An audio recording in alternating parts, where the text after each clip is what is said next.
أعوذ بالله من الشيطان الرجيم بسم الله الرحمن الرحيم الحمد لله الذي فرض التعليم على هذه الأمة اللهم صل وسلم وبارك وكرم وترحم وتحنن على سيدنا محمد وعلى آله وأصحابه ومن تبعهم بإحسان إلى يوم القيامة. نوينا التعلم والتعليم والتذكر والتذكير والنفع والانتفاع والإفادة والاستفادة والحث على التمسك بكتاب الله تعالى وسنة رسوله وابتغاء مرضاته سبحانه وتعالى. اللهم إنا نسألك فهم النبيين وحفظ المرسلين وإلهام الملائكة المقربين برحمتك يا أرحم الراحمين.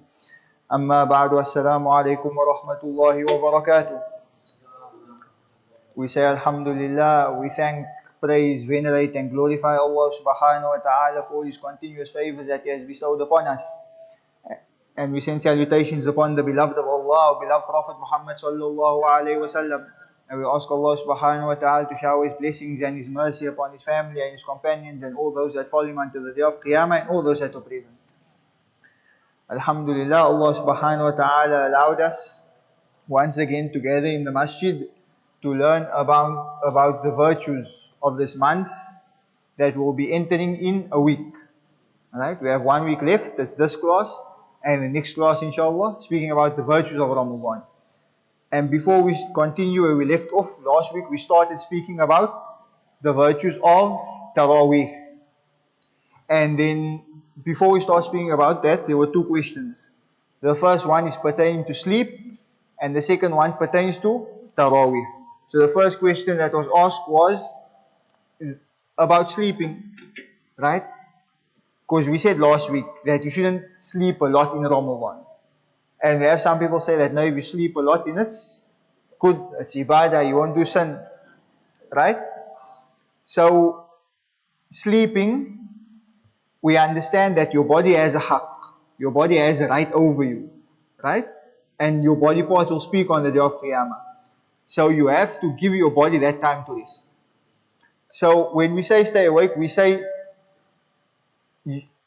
as much as you can, right? If your body can't take it anymore and you fall asleep, that's fine. But if you feel like you have the energy to spend that night reciting Quran, you can spend 2 nights reciting Quran, busy with ibadah, and it's fine. When it's better to sleep, when sleeping becomes a form of ibadah, is if you know that if you stay awake now, you're about to do something haram. Then going to sleep becomes a form of ibadah because it will stop you from doing that haram. Right? But other than that, you sleep, generally you sleep when you have to. So in the month of Ramadan, you should try your best to sleep less if you have the capability to do so. And you try your best, especially in the last 10 days. Right? In the last 10 days. As for the second question, we spoke about Taraweeh. The question said that we see some people, they make 10 rak'ats, they make 8 rak'ats and they leave. They don't make all 20. Right? Now firstly, Taraweeh in 3 of the 4 madhahib is a sunnah mu'akkada. Right? It's a sunnah. And in the Maliki madhab it's mandub, it's recommended. But for us it's a sunnah. And the least that you make in Taraweeh, the least you can make is 2. It's the least. The most you make is 20. Right? So sunnah mu'akkada. And the time for Taraweeh comes when? Enters after Isha. Like mentioned by Imam al-Bayhaqi. Until the time for Fajr comes. You have from after Isha until the time Fajr comes to make Salatul Taraweeh. And Salatul Taraweeh contains what? It's made up of 20 rak'ats, 23 with witr. But the Taraweeh itself is 20 rak'ats, 2. Right? You're not allowed in the Shafi'i madhab, your Salatul Taraweeh is not accepted unless you make 2. And you cannot start at the beginning of Taraweeh, you make the intention to make Taraweeh 20 rak'ats from the beginning. Every rak'atain, you stand up, you say nawaitu rak'atain. Right? The Taraweeh. Right? Every rak'atain, every 2, every time, you make your intention. So, Taraweeh is what? 20 rak'ats. Right? And between every 4, there's a resting. Right? That's general, we all know that. So, in the Shafi'i madhab, right, it's 20 rak'ats. 20 raka'ats with 10 taslimat. What is 10 taslimat? Assalamu alaikum wa rahmatullah, assalamu alaikum wa rahmatullah. Right? That's without witr. And within that we have 5 times when we rest. After each, 4. So where do we get this proof that it's 20 rak'ats? Right? Because everybody asks, why are we making 20 rak'ats? So it's mentioned by Asai bin Yazid, the companion of Rasulullah ﷺ, that he mentions that كان يقوم على أهد عمر بن الخطاب رضي الله عنه في شهر رمضان ب20 ركعة. That in the time of Sayyidina Umar ibn Khattab, they made 20 rakats. And remember that Taraweeh became a sunnah was gathered in the masjid in the time of Sayyidina Umar. Rasulullah ﷺ, he used to make Taraweeh alone at his house with a few of the companions, or he started making it outside, then afterwards he went to go make it in his home alone. And he said because he was scared that if they were to do this and become consistent upon it, then it will become compulsory. What do we mean compulsory? Because the 5 salahs are really compulsory. What we mean compulsory is that a condition for that Taraweeh to be accepted is that they have to do it in congregation altogether. Right? So Rasulullah ﷺ was scared of this because he knew it would be difficult for the Ummah. So he went ﷺ and he did it on his own. But then Sayyidina Umar radiallahu anhu, he came afterwards and he gathered everybody. He gathered everybody and he decided to make Taraweeh in Jama'ah, in the masjid. And when he did this, what did he say? Famous saying, he said, Ni'matul bid'ah hadi, that the best of innovations is this. And from this we take proof that you have innovations that are good and innovations that are bad. Right? And we already explained the hadith kullu bid'atin dalala in the Aqidah class. We're not going to go through that now. But we understand that you have good innovations and you have bad innovations. Right? And Sayyidina Umar himself accepted and said that the best of innovations is this, the Taraweeh. Right? So Taraweeh in itself is a sunnah mu'akkada because Rasulullah ﷺ did it. In Jama'ah, right? It was something that was formed by Sayyidina Umar ibn Khattab after the passing of Rasulullah ﷺ. And we do it because Rasulullah ﷺ, he said that after me, follow who? My khulafa, and in the Sahaba, and in the Tabi'in, and the Tabi'in. So because Sayyidina Umar did this, we follow him and we continue, and this culture continued until we have in today's time. So, Asai ibn Yazid, he said that in the time of Sayyidina Umar ibn Khattab, we used to make 20 rakats of Taraweeh. And sometimes they would read up to 2,000 ayat of the Quran, right, in the Taraweeh. To the point where he says that sometimes they had to lean on the sticks that they had to lean on something because of how long they were standing in Taraweeh. Right? And then in the time of Sayyidina Uthman, they started to complain, it became too difficult. Right? Because of how difficult it was, then they said that they used to, in the time of Sayyidina Uthman, they used to stand with the sticks. Right? And another hadith is mentioned by Yazid ibn Rumman. And before we mention the hadith, we first have to understand this hadith is mursal. What is mursal? Mursal means that the one that is narrating this hadith, he did not meet either Sayyidina Umar or he did not meet the person who originally narrated this hadith. Right? So this hadith is mursal, and many of the scholars say that a hadith mursal is what? Da'if. It's weaker hadith. But we understand that weaker hadith, we don't use it for ahkam, for Islamic rulings, but we use it for what? For fadail al-a'mal. Right? We've said before that the book that most of the Tabligh Jamaats read, the Fazail al-a'mal, is called Fadail al-a'mal. Right? That book there, majority, if not all the hadith in that book is da'if. Right? It's weaker hadith. But we use it to gain the reward of the action, because Rasulullah ﷺ, he didn't do anything bad. He didn't do anything wrong. So if it is that he did that, we get the reward of following the sunnah of Rasulullah ﷺ. And if we did not do that, we get the reward of doing a good action. Because there's nothing that is said from him sallallahu alaihi wasallam that is bad, or that we do, or that if we do it, we will get a punishment. So the second one that we mentioned is mursal, but it says that in the time of Sayyidina Umar bin al-Khattab, they used to make 23 rak'ats, right? 23. And Imam Malik mentions in his Muwatta, mentions this in his Muwatta, and Imam al-Bayhaqi mentions it, but it is, like we said, mursal. But if we join these two hadith, then we understand that they did 20 rak'ahs in the time of Sayyidina Umar bin al-Khattab. And the second one that says 23, you could say is the 20 rak'ahs with witr. Right? Then we have in Medina. Right? In Medina, they used to make 39 rak'ahs. They make 39 rak'ahs for Tarawih. But why did they do this? Because in Mecca, between the Tarawih, or between every resting, they would make tawaf. Right? They would make tawaf. So the people of Medina wanted to do something similar, because they can't let the people of Mecca beat them, so they want to do something similar. So they added another 16 rak'ahs. Right? So they do 39 rak'ahs in Medina. But Imam Shafi mentions that nobody outside of Medina is allowed to do this. You stick to the 20. Why? Because in Medina they were honored. They do more because they are honored place where the grave of Rasulullah sallallahu alaihi wasallam is. They were honored with Rasulullah sallallahu alaihi wasallam.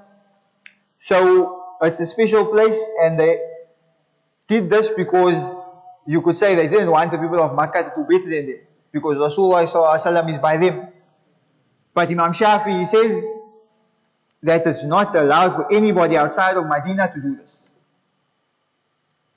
Because like we said, that in the Shafi madhab, the most for Tarawih is 20.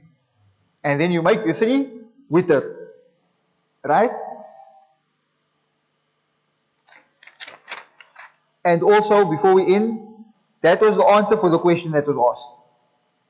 Before we end off in the Shafi madhab, the correct opinion, the Sahih opinion, is that Tarawih in Jama'ah is better than Tarawih alone, at home. Right? The better opinion. And the scholars mention that this is from the Jumhur of the ulama. What's Jumhur? Majority of them say that Salatul Tarawih in Jama'ah, in the masjid, in a group, is better than being at home and making Tarawih alone. Right? The reward is better. And then one of the scholars, Ali ibn Musa, he claims and he says that this opinion isn't just only Jumhur ulama, but it's ijma'. What is ijma'? Ijma' is consensus of all the scholars that Salat Tarawih in Jama'ah is better than making Salat Tarawih alone. And if we look at it from a logical perspective, and we understand, or we look at the reward for making general Salah alone and making it in Salatul Jama'ah, then we can understand logically that making Salat Tarawih in Jama'ah is better. Right? And some of the other madhab, they mention that making Salah at your home is better. Right? But as for the question, like we said, the scholars mentioned that Ijma'ul Ummah, that consensus of the scholars is that Salatul Tarawih is 20 rak'ahs. Meaning that if you make more than that, it doesn't count as Tarawih. But the least you can make is 2. So it's fine for those that come and they make 8, those that come and they make 10. But if you want the full reward of the complete Salatul Tarawih, you make 20 rak'ahs. But like we said, it's fine, because the least is 2. Right?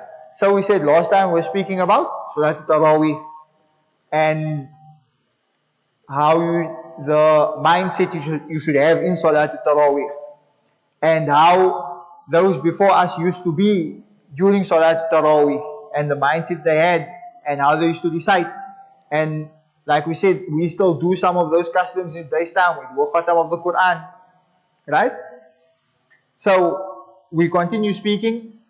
And Haddad says, speaking about Salatul Tarawih, وإذا صليتم التراويح وغيرها من الصلوات فأتموا القيام والقراءة والركوع والسجود والخشوع والحضور وسائر الأركان والآداب. When you are making Salat al-Tarawih, and in general when you are making any other Salah, then do your utmost best to complete what? The way you stand. To complete the way you recite. What do you mean the way you stand? The way you stand, meaning the arkan. When you stand like Rasulullah ﷺ taught you how to stand in Salah. You stand not in a lazy way but with adab. Right? Like if you've heard when we start the Salah, we say استشعروا عظمة من تقف بين يدي وتوجهوا قلوبكم إليه. We say that understand and try to perceive and feel the greatness and the glory of the one who you are standing in front of. And then direct وتوجهوا قلوبكم إليه, and direct your hearts to him. Right? So he says فَأَتِمُّ الْقِيَامِ. Do your utmost best to perfect the way you stand in your Salah. With posture, with etiquettes, with respect. وَالْقِرَاءِ, and your recitation. Your recitation, especially with the Fatiha. Because you understand that if your Fatiha is not correct in the Shafi'i madhab, then your Salah is invalid. And when you say your Fatiha is correct, pulling all the tajdeedat in the Fatiha and reading it with tajweed. That's why one of the things that you learn when you learn the fiqh of Salah, the most important thing is your Fatiha. Because anybody can stand in front and they didn't learn the fiqh of Salah, they didn't recite Fatiha properly, and they make a mistake in the Fatiha, and the Salah is invalid. Right? So the Fatiha is very important. So he says, the way you stand, your recitation, what ruku, and the way you go into ruku. What is ruku? When you go halfway. Right? In ruku. Was sujood, and in your prostration, with adab, with etiquette, the way that Rasulullah ﷺ taught us how to do it. Because especially in your sujood, because Rasulullah ﷺ, he says, وَأَقْرَبُ مَا يَكُنُ الْعَبْدُ إِلَىٰ رَبِّي فَهُوَ سَاجِدٌ وَهُوَ سَاجِدٌ. That the closest you are to Allah subhanahu wa ta'ala is when you are prostrating, when you are in sujood.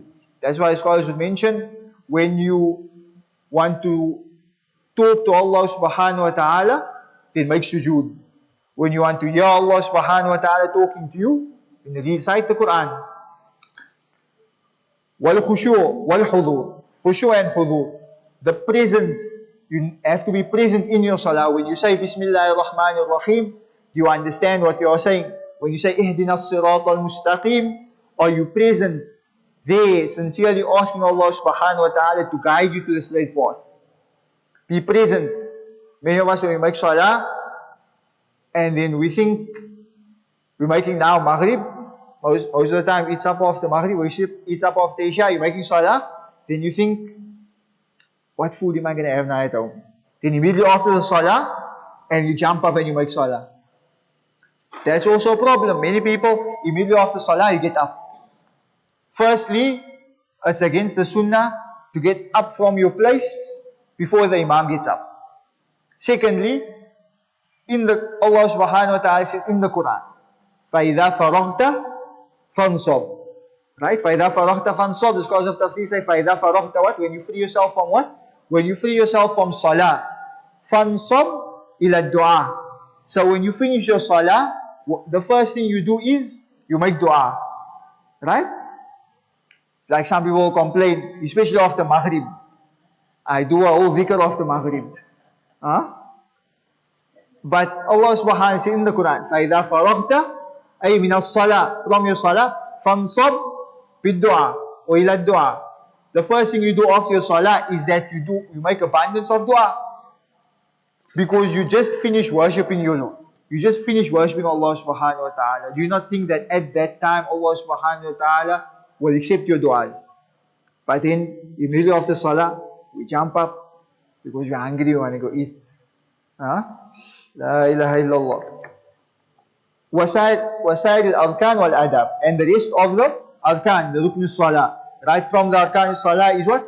At-tuma'nina. That between every movement that you do, you stay still for the length of Subhanallah. Right? You stay still. you come up from ruku, you stay still for the length of subhanallah, not up, down, kiss the ground, right? It goes against the one of the arkan. And what does it mean when we say the arkan? If one of the arkan of salah is left out, your salah is invalid. So tuma'nina, that stillness that you have for that length of subhanallah is part of the arkan. When you come up from ruku, subhan, that length, then you go down in sujood. When you come back from sujood the first time, second sujood, when you come back the second time, for that length, right? From the arkan of salah. We have some people that are up, down, right? Kiss the ground. Then you come up from ruku. By the time you come up, the imam go down again, right? Then adab, obviously the etiquettes of salah.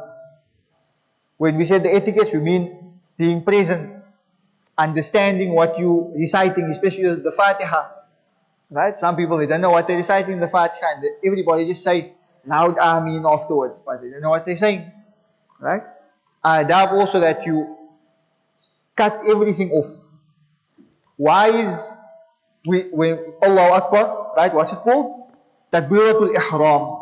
Takbiratul Ihram. Takbirah means Allahu Akbar, right? Why is it called Takbiratul Ihram?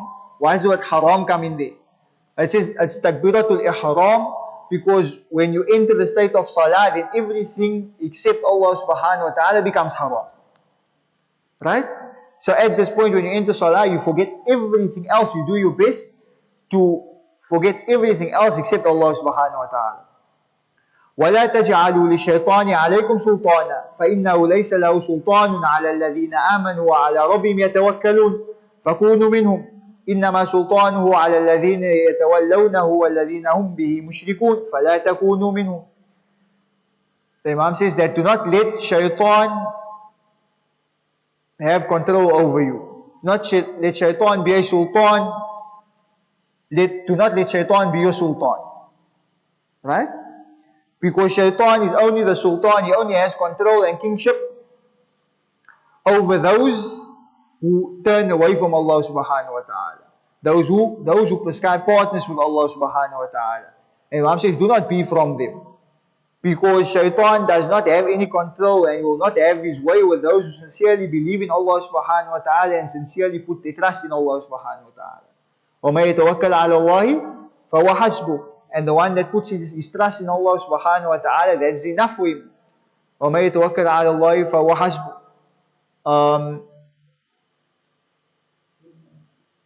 وَمَا يَتَوَكَّلْ عَلَى اللَّهِ فَهُوَ حَسْبُهُ. إِنَّ اللَّهَ بَالِغُ أَمْرِهِ لَقَدْ جَعَلَ اللَّهُ لِكُلِّ شَيْءٍ قَدَرًا.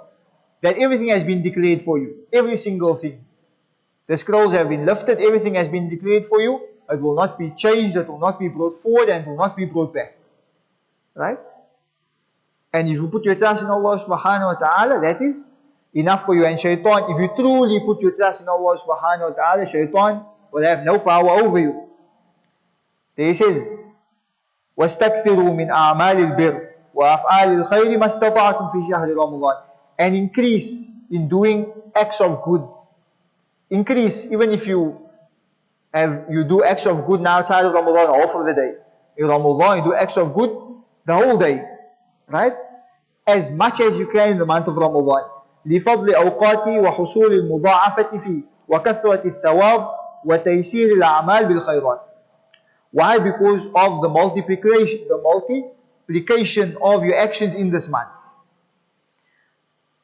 And because of how easy it is to do good in this month. And he'll emphasize on that in the next paragraph. Or the paragraph after that. Right? How easy it is to do good in this month.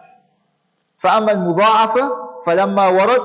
And as for the multiplication that we mentioned, what is mentioned from this is أَنَّ النَّافِلَ. Like we mentioned before, أَنَّ النَّافِلَ فِي رَمَضَانِ يَعْدِلُ ثَوَابُهَا ثَوَابُ الْفَرِيضَةِ. That a nafila, a sunnah salah, in the month of Ramadan is equal to a fard salah. وَالْفَرِيضَ فِيهِ بِسَبَعِينَ فَرِيضَ فِي غَيْرِ.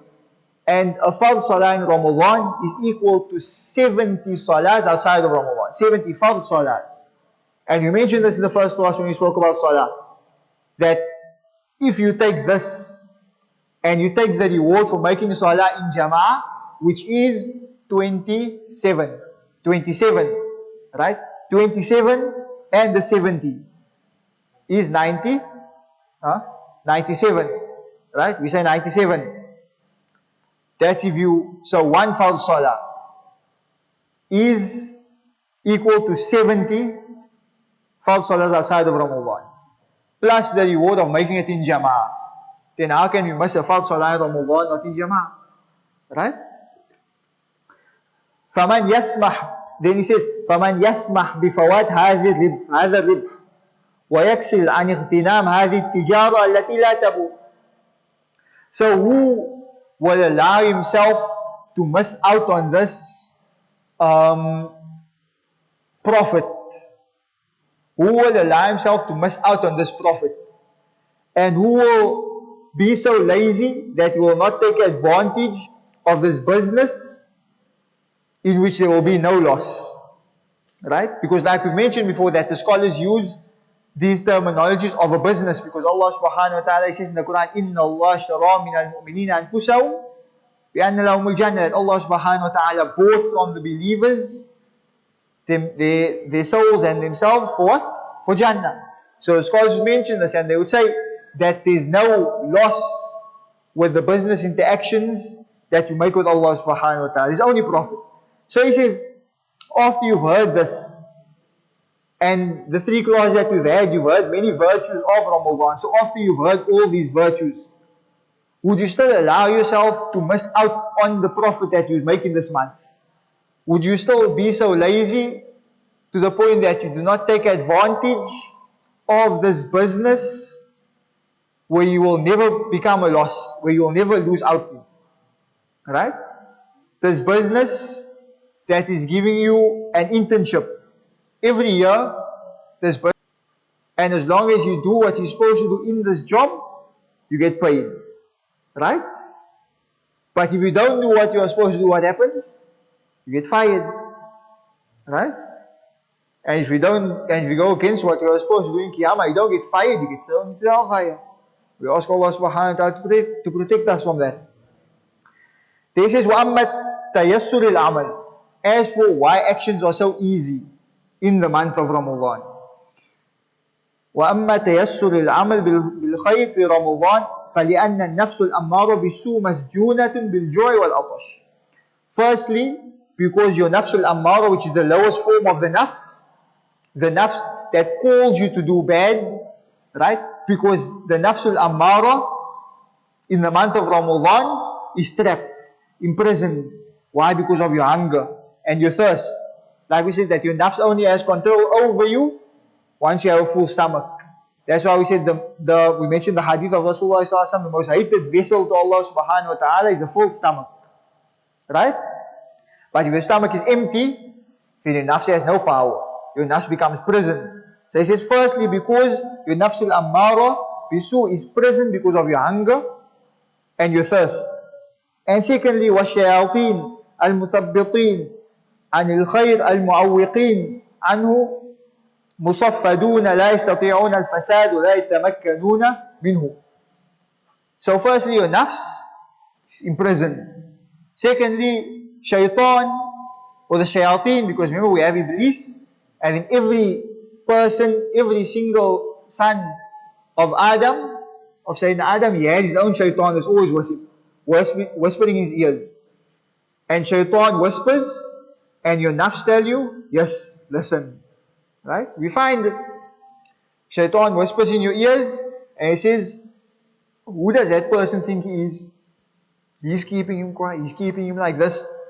And then your nafs reply, yeah, he is. Then what happens afterwards? You start talking about that. So shaitan whispers in your ears, and your nafs replies. Your nafs, for example, is like you have a Coke bottle or bottle of gas drinks.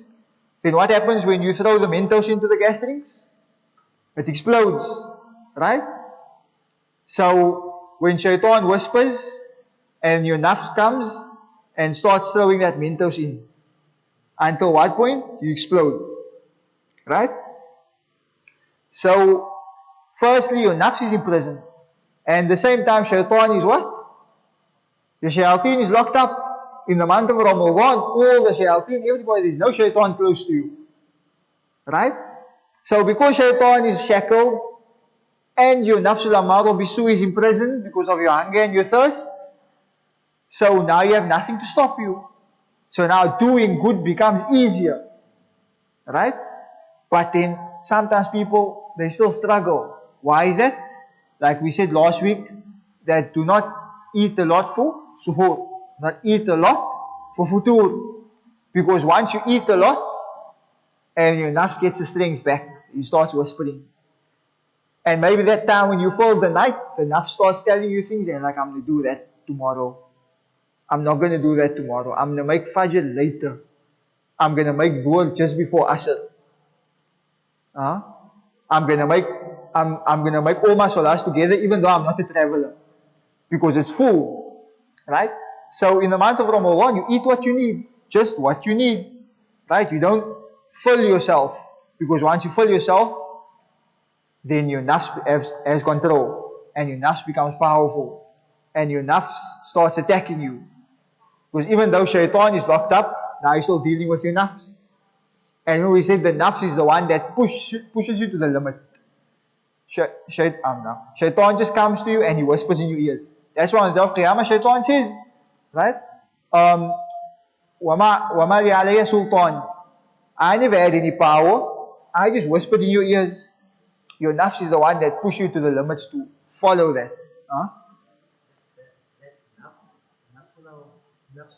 Nafsul amara bisu. And what is the other one? There's 7 nafs. Nafsul amara bisu, which is the lowest nafs. Then you have nafsul lawama, which is the blameful nafs. Nafsul lawama is when you get to this level where every time when you did something, then you blame, why did I do that? You feel bad about doing it. Right? Nafsul amara bisu is, you just do it, you don't worry. But nafsul lawama is every single thing you do. You just speak bad about somebody, after it's like, why did I do that? You blame yourself, the blameful nafs. Then after nafsul lawama, you get nafsul mulhama, right? Which is an inspired nafs. After you blamed yourself and you go further, then you become inspired to stay away from that good, to stay away from that bad, right? Then after that you have nafsul radiyah, the content. Then nafsul mardiyah, right? Then you have nafsul kamila, which is the last one.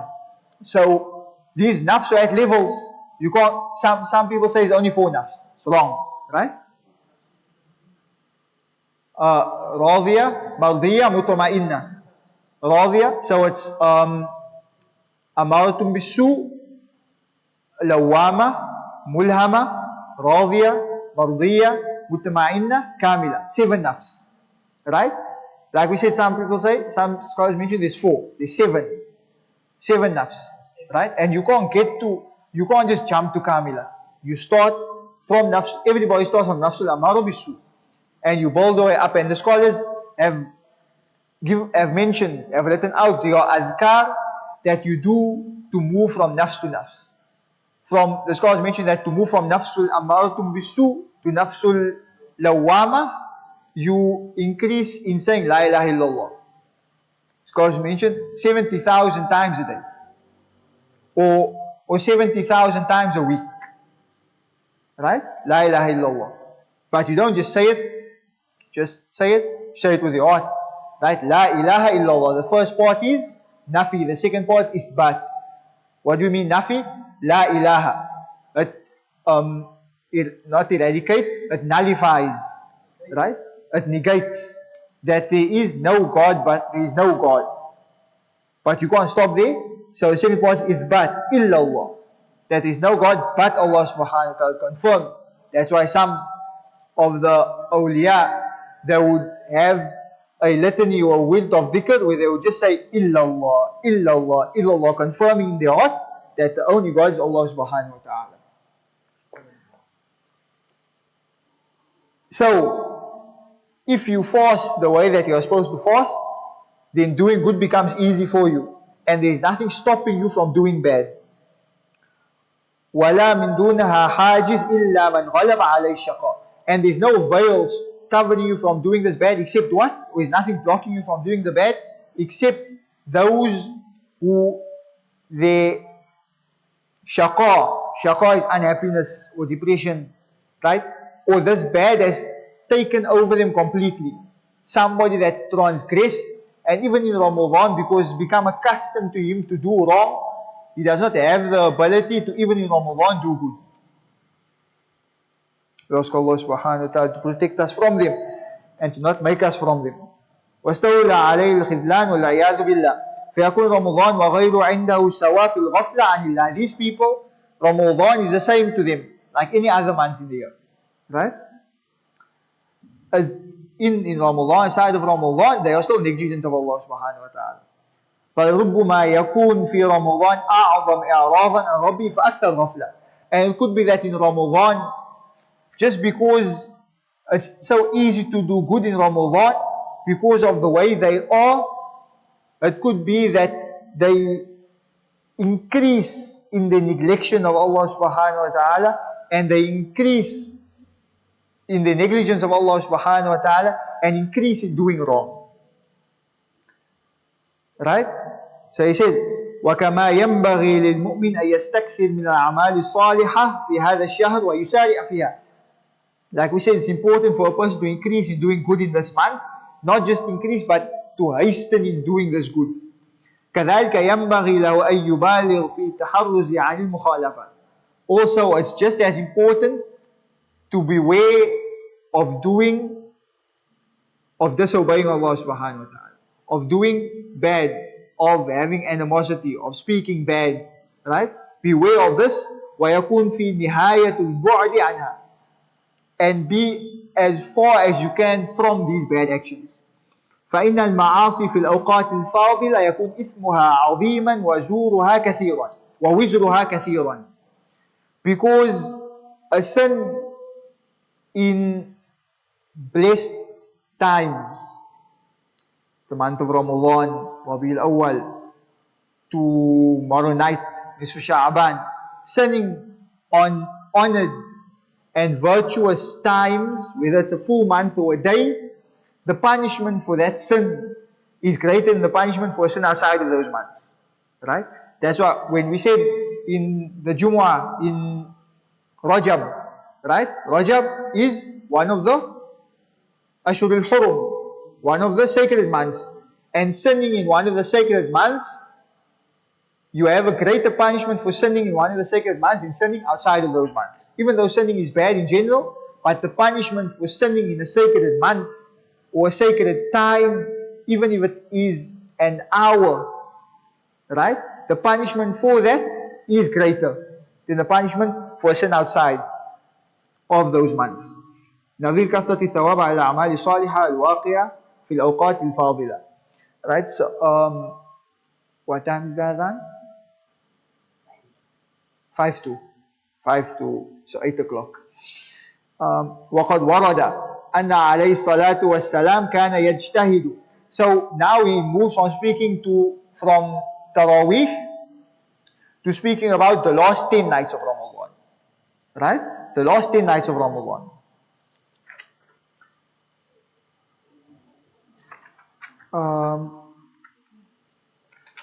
The last 10 nights of Ramadan. So he says, وَقَدْ وَرَدَ أَنَّهُ عَلَيْهِ الصَّلَاةُ وَالسَّلَامُ كَانَ يَجْتَهِدُ فِي رَمَضَانِ مَنْ لَا يَجْتَهِدُ فِي غَيْرِهِ. That Rasulullah he used to put the most effort in Ramadan, more effort than he put in any other months. وَكَانَ يَجْتَهِدُ فِي الْعَشْرِ الْأَوَاخِرِ مِنْهُ مَا لَا يَجْتَهِدُ فِي غَيْرِهَا مِنْ رَمَضَانِ.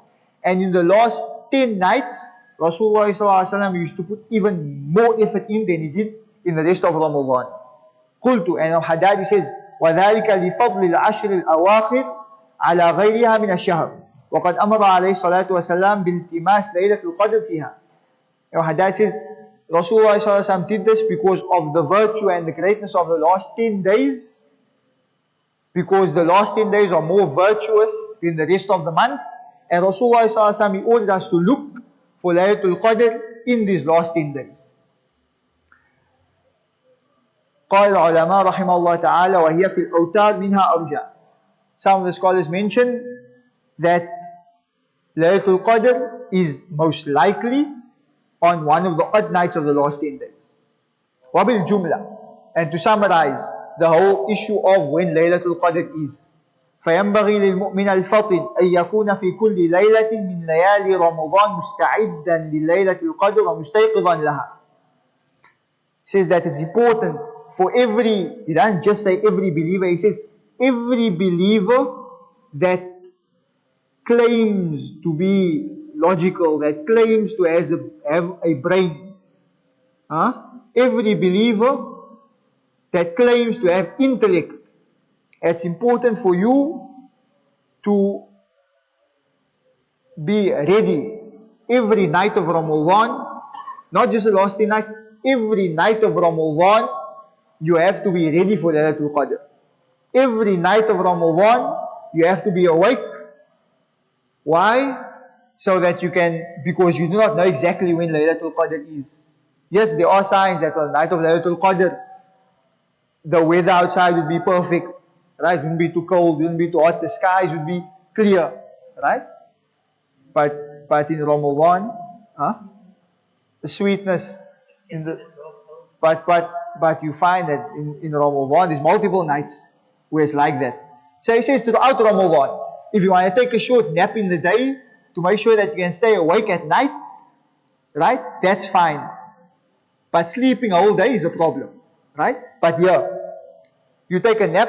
So he says that make sure that you are ready every night of Ramadan for Laylatul Qadr. Make sure that you are awake every night of Ramadan for Laylatul Qadr. Even if you wake up, you take a after Tarawih, you take a short nap, 5-minute nap, 10-minute nap, 30 minutes, and you wake up and you go recite Quran. As long as you are awake during the night before Fajr, you are awake, busy in ibadah.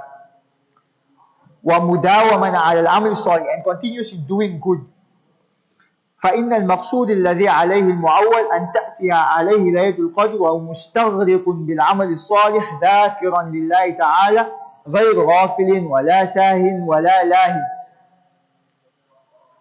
Because the point and the goal of doing this, because why are we saying you must stay awake all night? It's difficult, must do all this good, make so much salah. The point and the goal of this is that when the time of Laylatul Qadr comes, you find yourself immersed in an ocean of good deeds.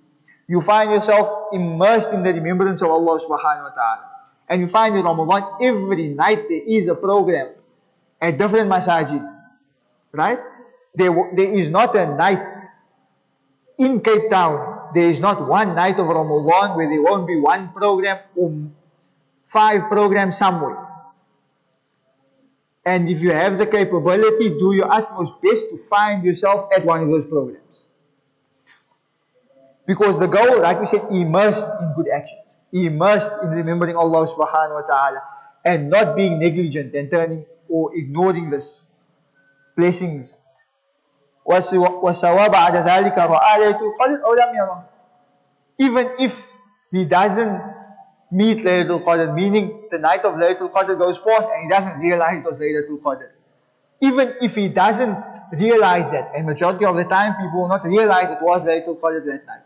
That's why he says, find yourself immersed in good actions and immersed in worshipping and remembering Allah subhanahu wa ta'ala, whether it's a Quran program, whether it's a Qiyamul Layl, whether it's a program where they're doing nasheeds, whether it's a program where they're doing the Ratbul Haddad, or they're doing a dhikr, find yourself immersed in the dhikr of Allah subhanahu wa ta'ala every night of Ramadan. So even if you didn't realize that it was the night of Laylatul Qadr, you still get that reward. Because there wasn't a night in which you were negligent. فإن العامل فيها بطاعة الله يكون عمله فيها خيرا من عمله في 1000 شهر علم بها أو لم يعلم. Because the person that does good on that night, his actions on that night is more virtuous than doing actions for 1000 months. Right? Whether he knows that it's Laylatul Qadr that night, or whether he does not know. So we go again. Immersed in doing good, immersed in remembering Allah subhanahu wa ta'ala. In the month of Ramadan, take yourself and jump into the ocean of good deeds and remembrance of Allah subhanahu wa ta'ala, and just float in it for 30 days. You don't get out. You just float. Right? Day and night. Good deeds dhikr. Good deeds dhikr. And even if you did not realize it was Laylatul Qadr, you get the complete reward of Laylatul Qadr. وإنما قلنا إنه ينبغي أن يتنبه لليلة القدر ويستعد لها في كل ليلة من هذا الشهر. Like we said, that's important for you to take note and prepare for this night of Laylatul Qadr in every night of the month of Ramadan. لكثرة ما وقع بين العلماء من الخلاف of Laylatul Qadr is. وأنها أي ليلة, and which night it is. حتى قال بعضهم, to the point that some of the scholars mention إنها مبهمة في جميع ليالي الشهر. Right? They say that is hidden in every night of Ramadan. In every night of Ramadan, Laylatul Qadr is hidden at a certain time. Some of the scholars mention that. Right? You will find that there are scholars that say that is not only in the last 10 nights.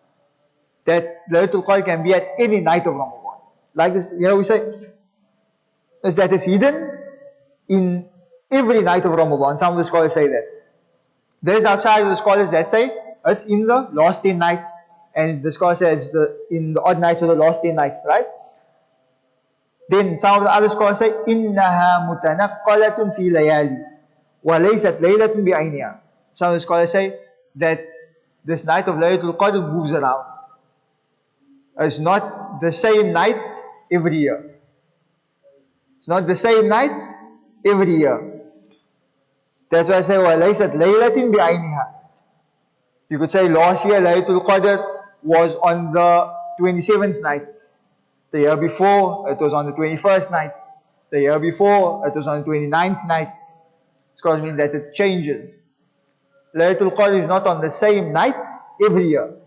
Back to, we say, jump in that ocean and float in that ocean and find yourself immersed in doing good and remembering Allah subhanahu wa ta'ala. Even if you drown in that ocean. If you die in that ocean, the only thing you find is Jannah.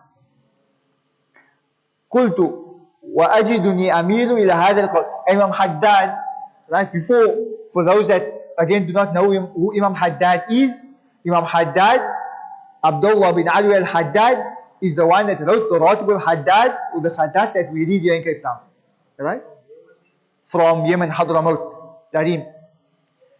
And he wrote this because at the time there were lots of jinn in Hadramaut and they were stealing the children. So they went to go and say, Imam Haddad, we need help.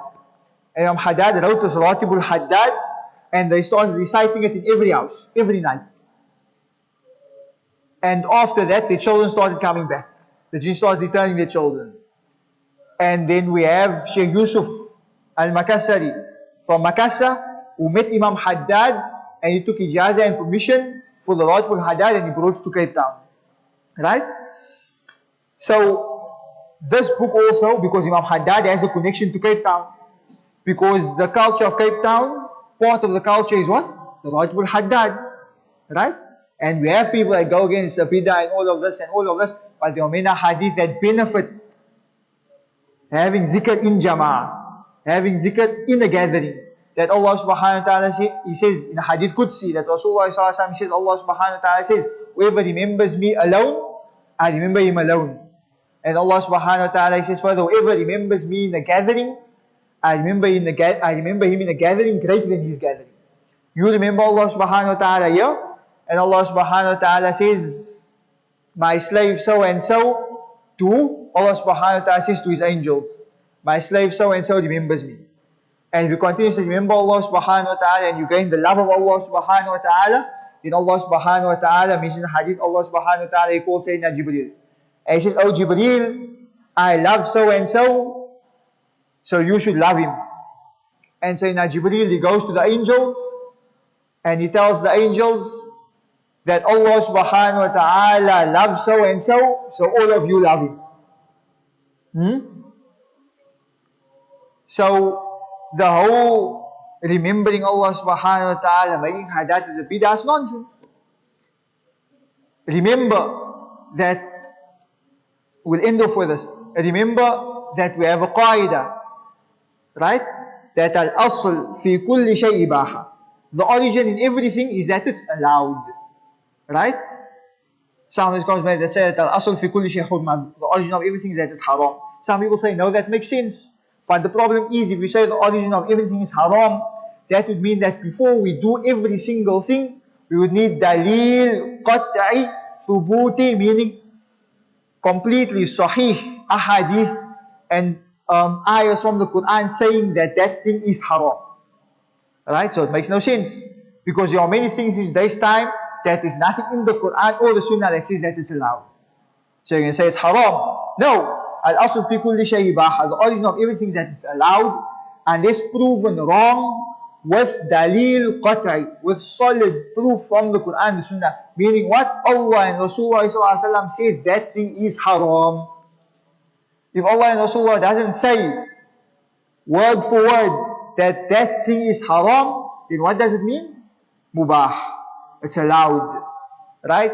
You will not find one hadith, one ayah in the Quran where Allah subhanahu wa ta'ala says that remembering Allah subhanahu wa ta'ala in a dhikr, praising Rasulullah sallallahu alaihi wasallam, mawlid, standing, the salami that we do, you won't find one hadith saying that that is haram, which means it's mubah, it's allowed. So now we have it's allowed. Now we differentiate between when we do it, we get a reward or don't we get a reward. General dhikr, remembering Allah subhanahu wa ta'ala, of course is reward. In another hadith, Rasulullah saw 3 of the Sahabis, and he said, what are you doing? They said, we're remembering Allah subhanahu wa ta'ala and mentioning the favors He gave us. Rasulullah said, say, Wallah, you're only doing that. They said, Wallah, we're only doing that. And Rasulullah said, do not think I was doubting you, but I have been informed that Allah subhanahu wa ta'ala is boasting about you in the heavens. No hadith that emphasizes that it is wrong, that it is not allowed, that it is a bid'ah. Right? Many hadith mentioning the virtue of remembering Allah subhanahu wa ta'ala in gatherings. Then we say, but the standing, where do we get that from? Allah says in the Quran, الَّذِينَ يَذْكُرُونَ اللَّهَ قِيَامًا وَقُعُودًا وَعَلَى جُنُوبِهِمْ. It was mentioned that some of the scholars, they went and they would remember, some of the Sahaba, they went and they were remembering Allah subhanahu wa ta'ala, and some of them, they remembered the ayah, الَّذِينَ يَذْكُرُونَ اللَّهَ قِيَامًا وَقُعُودًا. And what happened? They stood up. Because they said, we want to take blessings, because we're doing part of the ayah, we're sitting. Those that remember Allah subhanahu wa ta'ala sitting and standing and on this side, we're doing part of the ayah, but we want blessings of the full ayah. So some of them stood up. And it's because Allah said, those that remember Allah subhanahu wa ta'ala standing and sitting. So they stood up because they want the blessings of the rest of the ayah. There we stand up because we want blessings of the full ayah. No proof whatsoever that making dhikr in jama'ah, in a gathering, that reciting the hadat, and if we look at the rightful hadat, everything in it is from a hadith. No proof that standing to make dhikr, nowhere in Quran and Sunnah where you find where Allah subhanahu wa ta'ala said, or Rasulullah sallallahu alaihi wasallam said that doing any of these actions is haram. The standing is not for the ayat of the Quran. The standing is when make for Rasul sallallahu alaihi wasallam. Why can't you stand when you're reciting Quran? I'm asking you, where does it come in? What they do is they stand in the mawlids, or like we do when the hadat, when they stand up, when they read the riwayats. And the riwayats, for those that don't know, the riwayats is part of a mawlid of the Barzanji mawlid. Right? The Barzanji mawlid, which they read in Rabiul Awwal, some of the masajid they read. They stand up. Why? Because once, when Sayyidina Hassan bin Thabit, when he entered, when Rasulullah ﷺ entered and all the Sahaba stood up, and Rasulullah ﷺ, he told them to sit down. And they all sat down except Sayyidina Hassan bin Thabit. But Rasulullah ﷺ, he did this. Why? Because the people in that time used to stand up for the kings out of fear, not out of respect. So everybody sat down, but Sayyidina Hassan bin Thabit, he stayed standing. Did he disobey the orders of Rasulullah ﷺ? No. Because we have suluk al-adab, and we have imtithal al-amr and suluk al-adab. Imtithal al-amr is obeying an order. there are circumstances where suluk al-adab is more important, takes preference over obeying an order. The famous hadith when Rasulullah ﷺ told Sayyidina Ali to write Muhammad in the letter, and Sayyidina Ali refused. He wrote Sayyidina Muhammad, Rasulullah, right? He refused. He disobeyed Rasulullah ﷺ. Yes, but out of adab, so he doesn't get punished. So Sayyidina Hassan bin Thabit, he stayed standing, right? And Rasulullah ﷺ not once reprimanded him because he knew why he was standing, out of respect. And he said his famous poetry, he says that قيامي للعزيز علي فرض وترك الفرض كيف يستقيم. He says that standing for an aziz, for a person of honor, is compulsory for me. I have to do it. وترك الفرض أن يستقيم. So how do I leave and ignore something that is compulsory for me? عجبت لمن له عقل وفهم يرى هذا الجمال فلا يقوم. I am amazed by those who claim to have intellect, but when they see that beauty, or the year of his beauty, sallallahu alaihi wasallam, they don't stand up. And not once, if you go read the narration of that hadith, not once did Rasulullah sallallahu alaihi wasallam reprimand Sayyidina Hassan bin Thabit. Right? So that they stand up for the mawlis. But even for Quran, you can say, if you understand, you will see in Ayah Ramadan, if you see them walking up and down, tarawih, in your houses, someone saying up and down, going over his work. Right? But again, the point is that there is no proof whatsoever that any of these are haram. And if there's no proof that it's haram, it's what? Mubah. It's allowed. And if it's allowed, then why are we attacking people, calling people mushriks? Right? We'll actually end off with a stat. Rasulullah sallallahu alaihi wasallam, he said that if you call somebody a kafir, he said do not call anybody a kafir. Why? Because if you call somebody a kafir, then in reality one of you is the kafir. And if you're wrong about him, then you're the kafir. Right? Rasulullah sallallahu alaihi wasallam, he says, they asked Rasulullah sallallahu alaihi wasallam, who has more right to be the kafir? The one who called, or the caller, or the one who was being called? Rasulullah sallallahu alaihi wasallam says, but the caller, the one who called that person a kafir, he has more right to be called a kafir. Is it the same with the one that said, yeah, he's a hypocrite? Same with the mushrik, same with the munafiq. You have no right to call somebody that, because did Allah subhanahu wa ta'ala give you the permission to look in somebody's heart? We don't have time to speak about all of this now, but if you want, then go search the program Habib Muhammad alayhi Darus in 2 weeks ago on a Sunday by Masjid Rabi. Skip to the end and watch his talk. It's translated. Sheikh Muhammad Philando was there translating. Watch his talk. We have no right to judge people. We have no right to call them a kafir, a mushrik, a munafiq, because you do not see what's in their hearts. Did Allah subhanahu wa ta'ala give you permission to open up a door you can see what's in people's hearts? Never. And one thing to beware of this is beware of judging people, because now you're putting yourself on the throne of the king, and there's only one king, and that's Allah. So you're putting yourself in that throne thinking that you can take somebody out of the fold of Islam. La ilaha illallah. Who do you think you are? Right? Where did you come with this? We ask Allah subhanahu wa ta'ala to guide us. We ask Allah subhanahu wa ta'ala to protect us. Did we finish that part now? You're slightly going off topic. He says, وأرى, the last part, وأرى أنها قد تكون في غير العشر الأواخر وإن كان وقوعها فيها هو الأكثر وعليه جمهور العلماء أعني أن ليلة القدر في عشر الأواخر من رمضان. Haddad says that his view is that because we say the change is around, that Laylatul Qadr could be. And there are many people that are here that didn't hear the rest of the talk.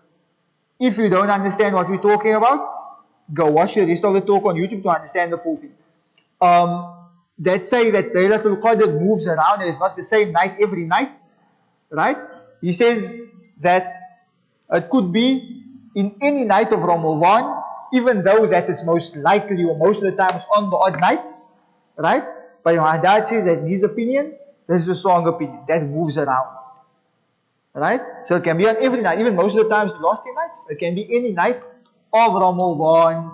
So again, in this month, as soon as the first night of Ramadan enters, next week, Friday night, Saturday night, the first of Ramadan is the first Taraweeh, most likely. right? I think it's Friday or Saturday night. Saturday night. As soon as that time enters and you hear that going to the first story, from that, what do we say?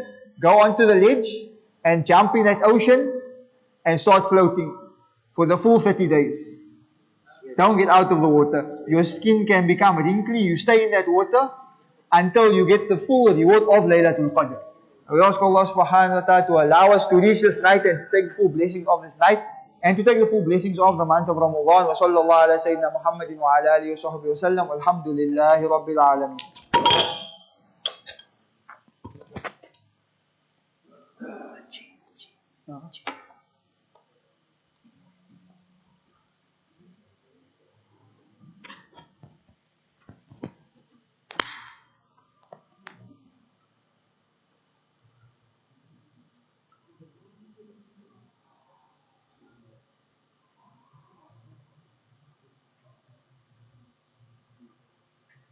الله أكبر